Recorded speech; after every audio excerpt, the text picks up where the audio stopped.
And I'm realizing that when they gave me the feedback, every single ounce of all of the feedback they're giving me is an attempt to try to make my screenplay more dynamic.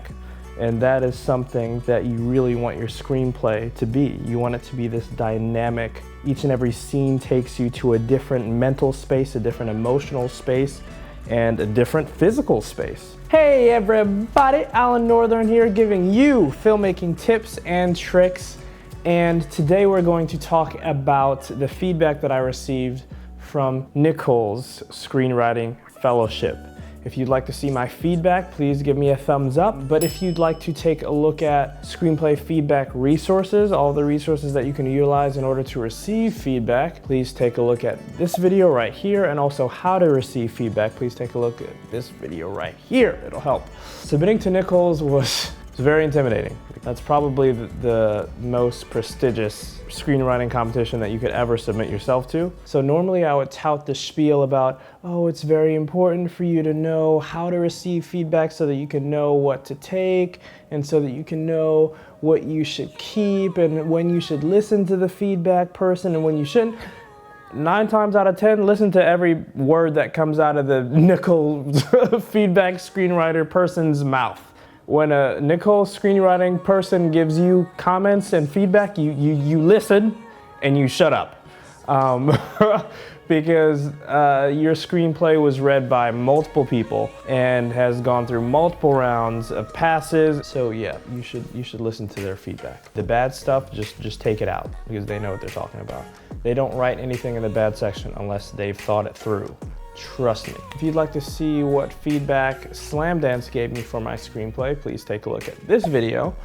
But please stay right here if you want to see how I did with Nicholl's. All right, so Nicholl's Screenplay Fellowship is the most prestigious screenplay competition there is. It's hosted by the Oscars themselves. Like I always say, it's always good to try to feel happy about yourself, because most likely it'll come with a rejection letter, and then you'll get your feedback.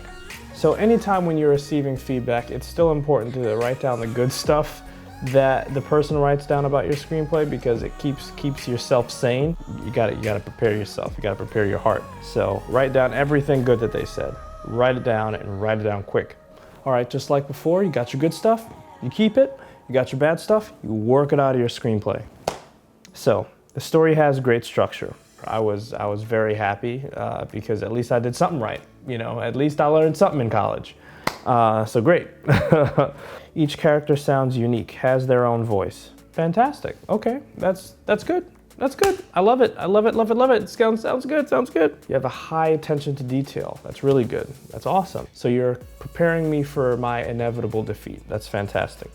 Okay, gotta stroke that ego first. Now, the bad. Greetings. So this is something that didn't really strike me until I received feedback from them, and actually, this is the only time that I've heard that feedback since. This is when someone walks into a room. Hello, how are you? Oh, I'm good, and you, blah, blah, blah. Take all that stuff out. The highs, the hello, how are you? Take it out of your story. Odds are you don't need it. And that's basically what they said. They said, make this script as lean as possible. You have too many greetings. Take them all out. And so that's what I'll be doing moving forward. I will never put a greeting in my screenplay again. It might come naturally in the first round of writing my script, but in the rewrite, I'm taking my greetings out. All that, oh, how's your day? Oh, I'm good. None of that. Tone at the beginning is inconsistent with the rest of the story.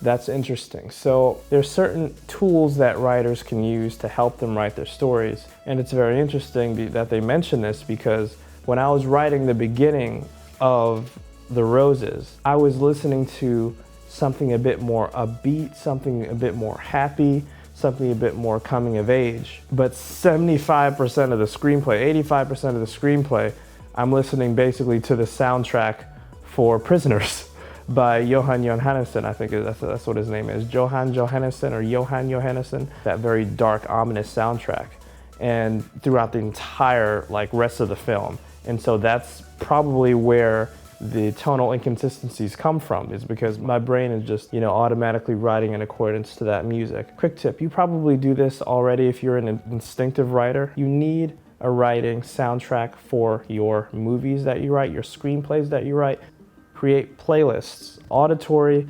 musical playlists that are all kind of consistent in tone that speaks to your story. Hopefully they don't have any words, because I mean, for me, words kind of distract me, but it might be different for you. I can't have words in my songs. If I have words in my songs, I can't write dialogue and words going in. No, I can't. So most of my music that I listen to, and all of my friends and everyone will tell you that my music sounds like it's either like classical or alternative or something like that. It doesn't have any words. So listen to music while you're writing a screenplay, but just don't let the tones clash too much in what you listen to, because then you'll end up making the same mistake I did and writing your beginning with a different tone than the rest of the film. So that's important. She's incompetent at her job. Damn. Okay, well, that kind of hurts there, that she's incompetent. She's a bad mother. She cannot be bad at her job. She can either be a bad mother or she can be bad at her job. She can't be both at the same time. She can't be bad at both. She has to be a good police officer and a bad mother. So yeah, gotta fix that. That's not good, not good. She's incompetent at her job. So I focus too much on her swagger. Focus too much on her swagger. I swear to God, this is what they wrote me. I'm like, swag? What you know about swag? So yeah, I will change her swagger. I will not focus too much on her swagger. Yes. The lead antagonist dialogue sounds comical. It doesn't sound like too much of a threat. That's 100% true. His dialogue is very comical, but I was kind of doing that for a reason, because the story is so dark and it's so ominous that I kind of wanted the irony behind it to be the lead antagonist being this kind of dude that you kind of snicker at. In my head, I had Joe Pesci in my head. Like I had, as the lead antagonist, David Russo was Joe Pesci in my brain. And so I kind of, whatever Joe Pesci sounded like I'm talking, early antagonist Joe Pesci, this kind of comical, kind of funny but dangerous kind of person. I kind of tapped into that, and I kind of wanted him to sound like that a little bit. So I had him in my head the whole time. So I've realized that, thank you for telling me that's a problem in my story. Within the context of my story, he does not work. He does not work as a threatening bad guy. He needs to be more threatening. So that's very useful. So take out third act antagonist reveal. There's a few twists in the roses, and when I add that extra twist, they're saying no. They're just saying take out that real bad guy to keep the first bad guy. Don't do the other stupid stuff that you did. Don't do the other stupidness that you tried to do, because no. That's basically what they said. Just take it out. Take it out. They basically said something along the lines of, you have enough shock in this story. This does not, no, take it out. I had redundant dinner scenes. Yeah, I can see that. I need to make less dinner scenes. Although I did have I always defending myself. I had a thing where each and every single scene at dinner would be progressively more, each and every scene at dinner would get progressively more intense, and the final dinner scene, you get this big, massive emotional family blowout. And so they felt the dinner scenes were redundant, so I need to take out, I had three too many. Maybe I need to take it down to 2 or 1. My courtroom scenes were redundant. I did have many courtroom scenes.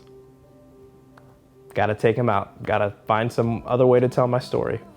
And it's very interesting because, and I'm realizing that when they gave me the feedback, every single ounce of all of the feedback they're giving me is an attempt to try to make my screenplay more dynamic.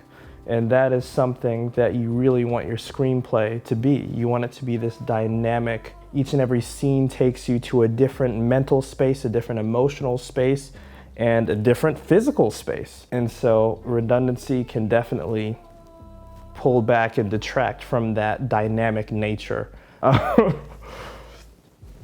Yeah, I'm not gonna fight those Nicholl screenwriting readers at all, really. They know what they're doing.